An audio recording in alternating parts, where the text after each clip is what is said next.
Welcome back to the NK Maribor Save. I'm Coach Leftfoot. It's a pleasure to have you with me. Start of a new season.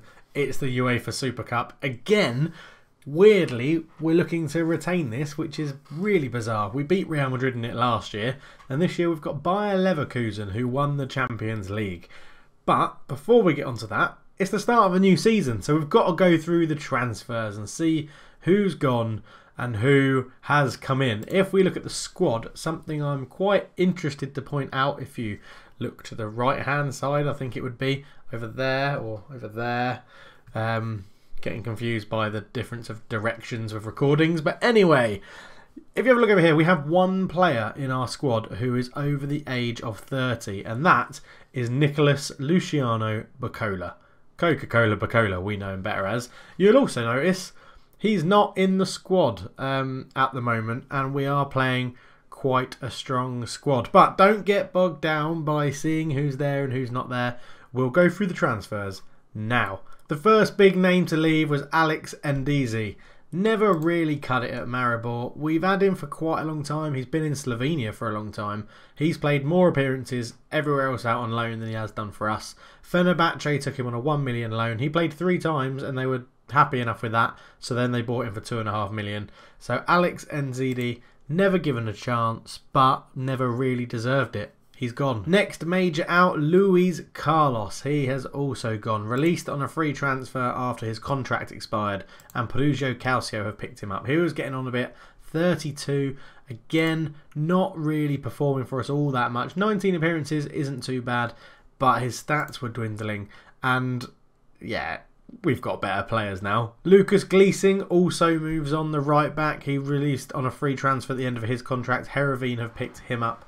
They a phenomenal right back for us, absolutely superb, but didn't play at all for us last year in the senior team. 26 games in the B team.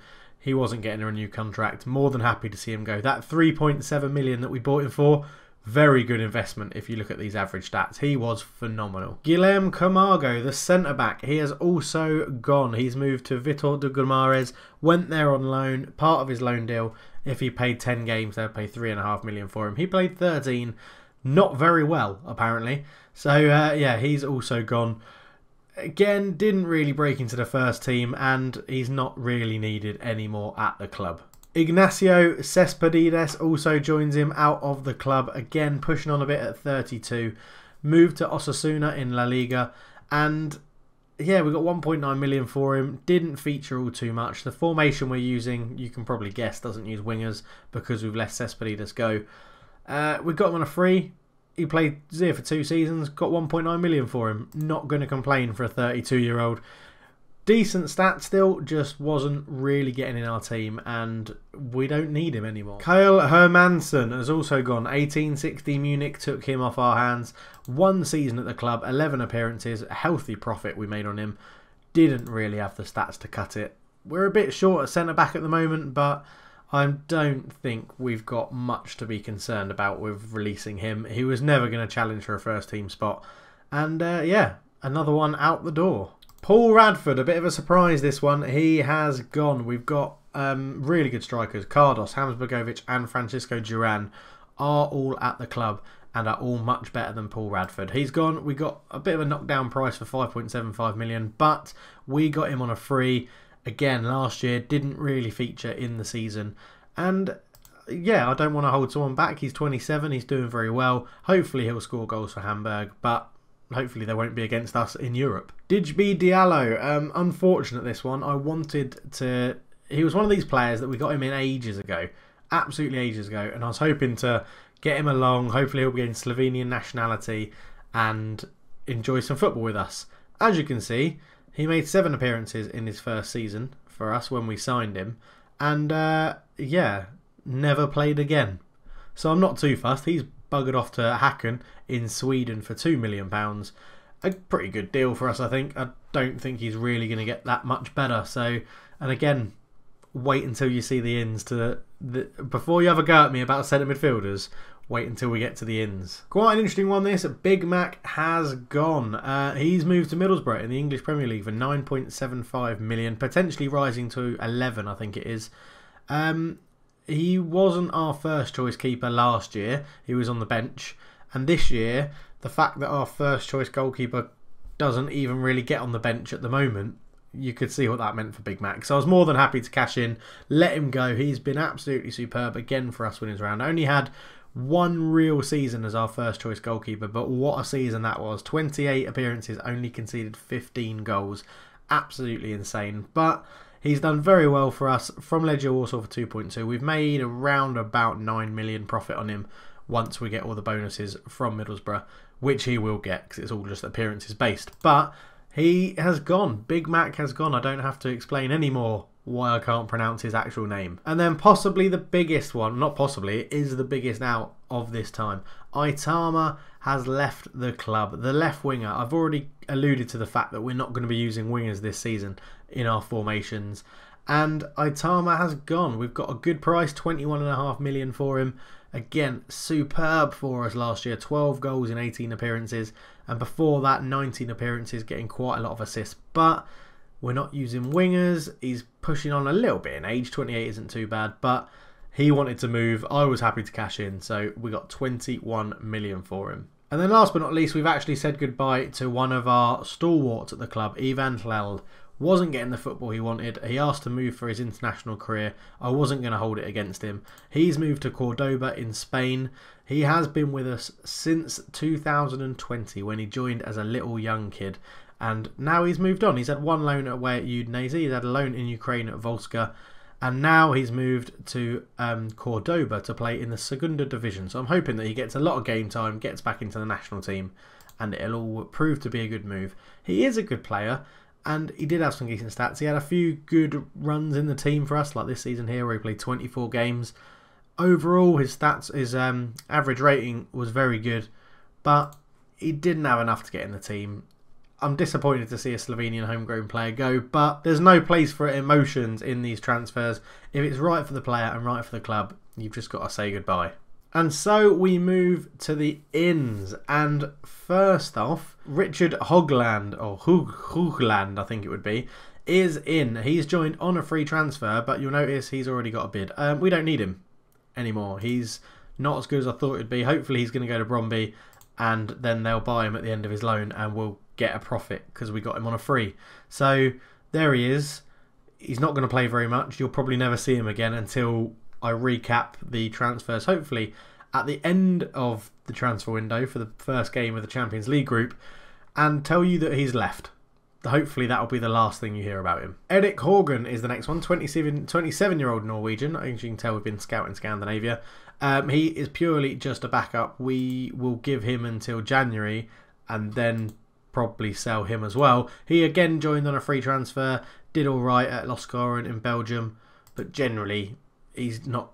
Again, you shouldn't really hear of him unless I sell him, which I will do because I've got some more irons in the fire for centre backs. But anyway, Erik Horgen is in at the club. The first of two goalkeepers we have signed, Denis Puskas, joins, the Hungarian international, 46 caps for Hungary, only 25 years old. He is our new backup goalkeeper. He's younger than Bacola. He's got better potential, or well, potentially better potential than Bacola, and is pretty decent. He comes from Sheffield United in the Championship, so it is a bit of a lower standard, but he had a very, very good season for them. 25 conceded goals in 36 appearances with 19 clean sheets. I saw potential in this boy and happy to give him a chance. Again, he's not going to be our first team goalkeeper because we'll look at him right now. William Vigilato joins us as our first choice goalkeeper. He is brilliant. I mean, arguably the best goalkeeper we've ever had at the club. Really happy to get him in. 3.6 million I think is a bargain fee to get him in. Again, really good performances for Fluminense in the Brazilian Serie A league. And already only conceded 2 goals in 4 appearances for us with 2 clean sheets. Really happy with him. Really, really, really, really happy with him. I know you guys know. I know. Really wanted a goalkeeper in for the club. And this is it's done. We've got a new first choice goalkeeper and here he is. He's good, and I'm happy with him. So if you're not, sod off. Joining on a free transfer is this wonderful player. Absolutely wonderful. Sergini Dedui. nicknames, please, in the comment section. Yeah, Sergini Deidui is at the club and looks absolutely superb. Another one to play attacking midfield or central midfield. Technique 20, passing 17, first touch 19, flair 16, decision 16, composure 17, teamwork, work rate. He's brilliant, absolutely brilliant, and he was a free transfer. For some reason, he was knocking around in Olympiacos for ages, but as you can see, 4 appearances, 1 goal, 2 assists, averaging an 8.15 for us already. Sergini Deidui is in the club and is absolutely superb. And I've saved him till last, but Dino Blažić is back at the club, 25 years old, one of our born and bred Marirbor players. We sold him to Man City for 7.5. We've bought him back for 7 million. He was on loan at us for 4 seasons in a row. But Dino Blažić is back as a backup centre midfielder, attacking midfielder for us. And his stats are really, really good. I'm still not sure he's only had 25 Slovenian caps. But he's brilliant. He's back. He's awesome. Oh, Dino Blažić, absolutely superb. We'll get him some game time this year for sure. But look at all these average ratings. He's never really had a bad season anywhere he's been. Weirdly, apart from his first season in the Maribor B team. But Dino Blažić is back at the club, and that sums up all of our transfers. We do have another in. It's Gabriel Portallo. He's just a youngster, so don't need to worry about him. And 2 players, a couple of players have gone out on loans, and some people that were never going to cut it have been released on a free transfer. That is our squad. If we have a look at this with all the unavailable players as well, which is only 1, Bayer Leverkusen, this is how we got. This is what we've got. 3 very good goalkeepers, I feel. 2 very good right backs, Phil Coates and Milan Illes again. Torlak and Tapia are the left backs. A selection of centre backs, but we have got irons in the fire to get some top class centre backs next to Martin Kovac, who still wants to move. Centre midfielders, we have Ajazi, Lopez, Sainz, Steinvettner, who's someone we bought last year and is now back from his loan. He looks amazing as well. And then we've got Hodzic in there as well. We still have options for wingers if we want to play them. Castagnoli and Sam left foot. And then the Pic de Resistance, or the Pier de Resistance as you will. Sainz, Diedo, and where's the other one gone? Where's he gone? We got another good one somewhere. Well, obviously Blažić is really good. But I'm missing someone. I'm definitely missing someone. Obviously Lovric is there. Hodzic, there he is. How could I not see him? Sainz, Hodzic and Deidou fighting for that centre midfield, attacking midfield spots is brilliant. And then the 3 strikers to choose from, Durant, Cardos and Hamsbergovic. We've sent Sandu Dragout away to get some more first team football at St Etienne. And Philip Thornston has gone back to Sweden to play for Djurgården for a season so that he can get some first team football as well. Both of them have really good potential. But that is our overall squad. And again, we've only got 1 player who's over 30, and that's a goalkeeper, which isn't too much of a problem. That leads us on to the formation that we have moved to. It is a 4-3-1-2. Someone recommended it last season. We started working on it towards the end of the season in the league, and it's working unbelievably well, I think you can say. We had a friendly against Domžale, it won 4-0. Then we played Ljubljana in the Super Cup for Slovenia and won 6-2. Then we went on a little tour of England and we beat Middlesbrough 8-0 in a friendly. This is the Middlesbrough who have just bought Big Mac, and he didn't play actually for them in this game. But it was unbelievable. They're a Premier League team. We beat them 8-0 away from home. And then we played Leicester and had an absolutely mental 6-all game. Played West Ham and beat them 2-1, which was very good. And then we got onto the league, and we started with a game against our big rivals, Ljubljana. We won 4-1. Cardos getting a hat-trick, and Hamza Begovic getting the 4th goal. Sorry.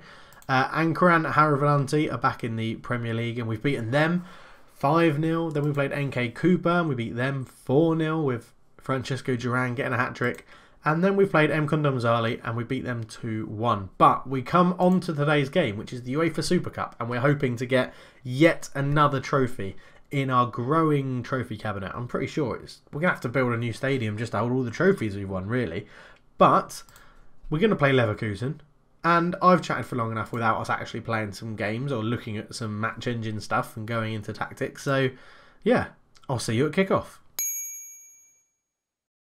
And this is how we line up. I can't remember where this is being held, but it is at a neutral venue. But we line up in the formation we said, and as you can see, shirt numbers are pretty spot on for this season. So Vigilato is in goal. Ills at right back. Kovac, Ricardo and Tapia are the rest of the back four. 2-3-6-5 is nice. I can't remember who's got the number 4 shirt, but he should be sitting in there. Anyway, Sainz, Lopez and Dadu make up the midfield three. Hodzic is in front of them as the playmaker. And then we have Duran and Cardos starting up front together. Something I'm not too sure if you guys have seen, but it is making a lot of goals at the moment. You can see the back four are slightly less attacking than they were in the previous formations. That is because we have Sainz and Dadu sitting in these positions here. They bomb on. They're there to try and get late runs into the box, try and get goals. And Hodzic just makes the whole thing tick. So hopefully you'll see this formation in all of its glory today. Leverkusen behind my head. They line up with Fouquetti in goal. Tar is still there. Jordan Tar is still there. Ricardo, Doro and Tuma are the back four. Havertz and Serdat Babadosto is in centre midfield. Cleach at right back, right midfield. Tony's in centre midfield and Huga at left midfield. Miklov lines. That's not even a word. Just get to kick off, Dave. So the game gets underway. We have been a bit of a longer episode with all the talk about transfers and stuff, so we're doing this on key highlights and with goal replays as we do for the majority of the games now. And we'll be back for the next episode to know about as Duran back to Cardos in. Oh, what a finish from Alex Cardos. Absolutely superb goal. 10th goal of the season already. I'm pretty sure we've only played 5 competitive games, so he's off to a flyer for this season already. And 4.5 minutes in for this goal, it's unsurprising it's our first shot of the game, but Sainz with a delicate little ball through first time, rifles it past the goalkeeper. Absolutely superb. 1-0 NK Maribor. And I really hope we can challenge for the Champions League this season. I really hope we can. Mislova saved. Rebound, Tony's 20 seconds later, it's 1-1. And all that talk of Champions League nonsense is... yeah, nonsense, isn't it? Hoga easily goes past Arles, which is a bit annoying. Ball in, Mirkolov there. Good save from Vigilato, but Tony's pounces on the rebound. Nothing the goalkeeper could do. 1-1. And they had 2 shots on target, both in that little run.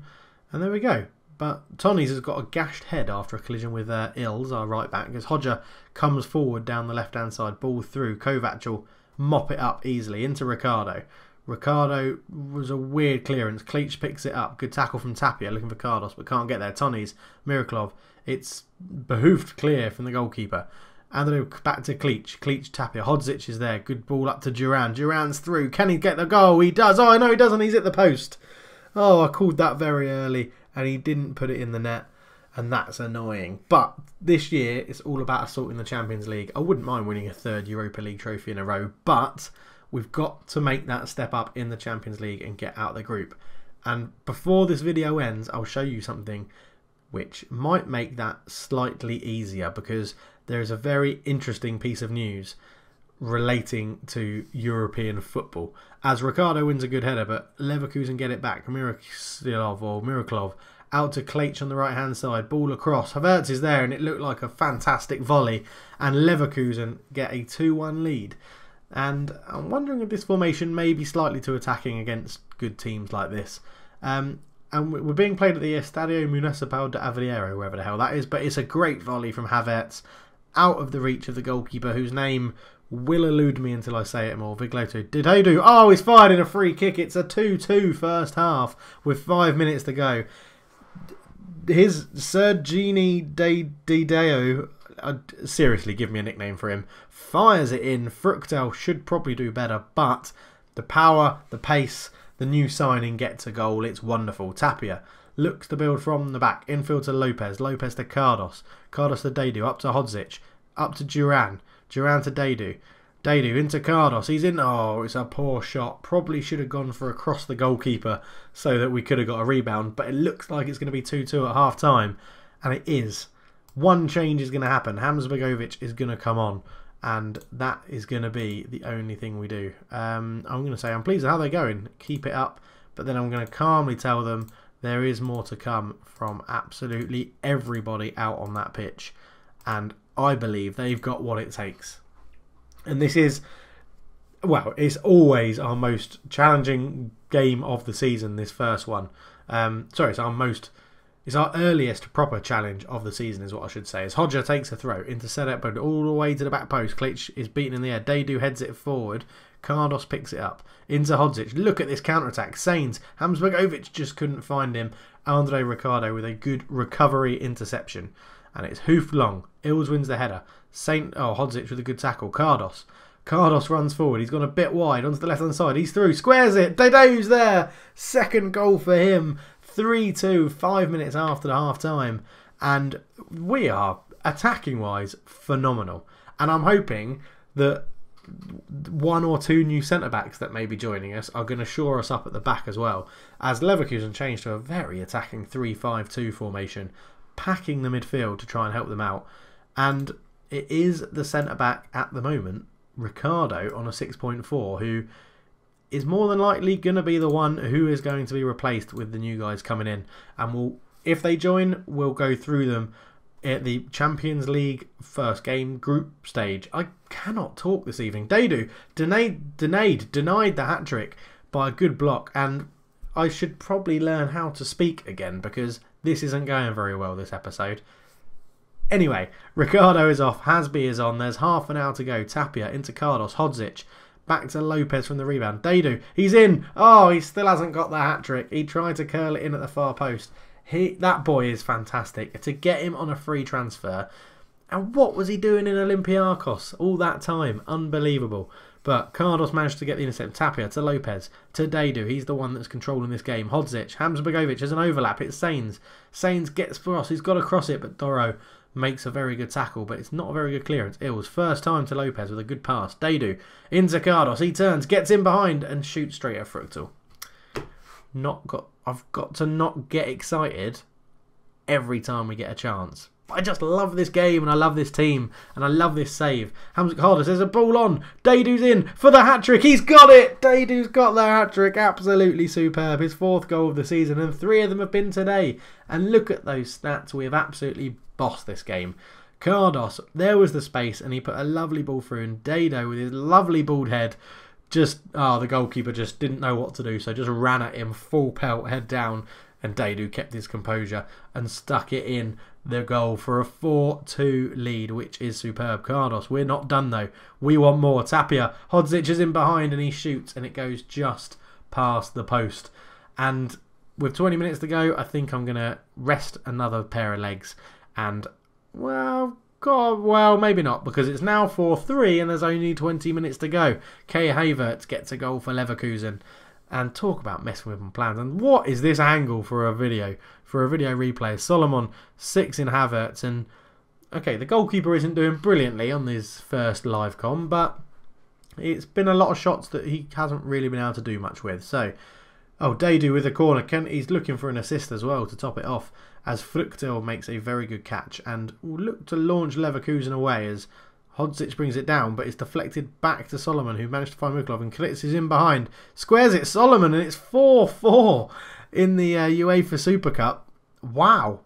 I wasn't expecting this. I felt 4-2 up, and I thought we'd be comfortable, as Klitsch is a great first touch to get past Tapia, and then squares it. And where the fuck are you going? Kovac just left his man, legged it towards the ball, and left Solomon in acres of space, as Havertz now has it into Hodger. Good ball through to Solomon. He's in again, in behind, and he shoots, and it's 5-4 to Leverkusen. What a ridiculous game of football.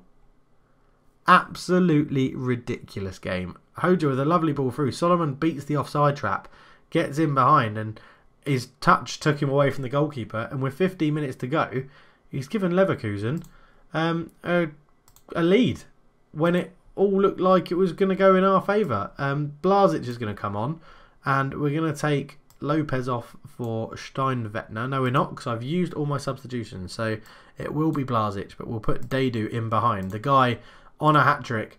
Can he get an assist? Lopez. Oh, that's a terrible throw. And here come Leverkusen again. But it's a great tackle. Cardos v the goalkeeper. He's blocked it. It falls to Hamsbergovic. Oh my God, he's shot wide. What a complete twat. He had an open goal and he's missed. And he's deadly, Hamsbergovic. He is a deadly striker. Oh my word, what a complete tool. As we tick down into injury time. And Hamsbergovic has cost us this game. He really has cost us this game with that miss. An open goal, just side foot it into an empty net, you complete penis. You utter penis. Oh, it is a tough result to take because I think we've bossed them. But we don't add the UEFA Super Cup to our growing trophy cabinet, which is annoying. Leverkusen win it. Oh, I mean, if you had a ticket for that, you are not going to be disappointed. That was mental. A goal fest. Absolute goal fest. And if you're wondering why that was the title of this episode, now you know. Unbelievable. 9 goals. But we still get 2.5 million, which is quite frankly ludicrous. And we've had some scouts going on. Oh, I'll have to go through all these and do the contracts. I'm not going to show you those players, but they are the centre-backs that we're looking at. Wow. And I'm going to do this press conference in a bit as well. But what I wanted to show you is if we have a look at Europe and we go to club coefficients. No, that's not what I wanted.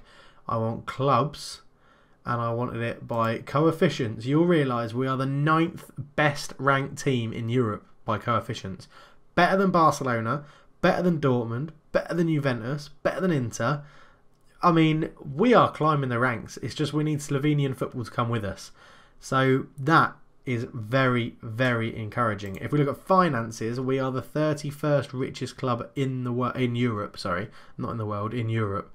We're quite a long way off these big guns because of the Premier League. Basically, it's because of the TV money. Every English team is pretty much up there. But we're doing pretty well. If we look at reputation-wise, this lets us down ever so slightly. I'm trying to remember where we are. There we go. So we are still behind the likes of League One teams, Lyon and there's another one in there, Saint Etienne that I couldn't, Sochaux. So yeah, we've got a bit to go on the reputation front, but on the coefficient and the finances, we are really climbing up that league or those rankings, which is great for us as a club and great for Slovenian football. We've just got to hope that we can bring the rest of them up as well. Olimpia Ljubljana are slowly getting there. And on that note, someone wanted me to show how they were getting on in Europe. So if we look at Olimpia Ljubljana last year, well, this year in Europe, they're already knocked out of the Champions League best place qualifier. They lost 3-0 on aggregate to Sporting. Puts them in the Europa League playoff. I'm hoping they can beat AS Trenčín from Slovakia. But if you look at last year, they lost to CSK Moscow by a goal. And then in the Europa League playoffs, they actually beat Hajduk Split. I didn't realise they went through. They got to the group stage, drew 0-0 with Anderlecht, lost to Olympique Lyonnais, and then lost to AEK as well.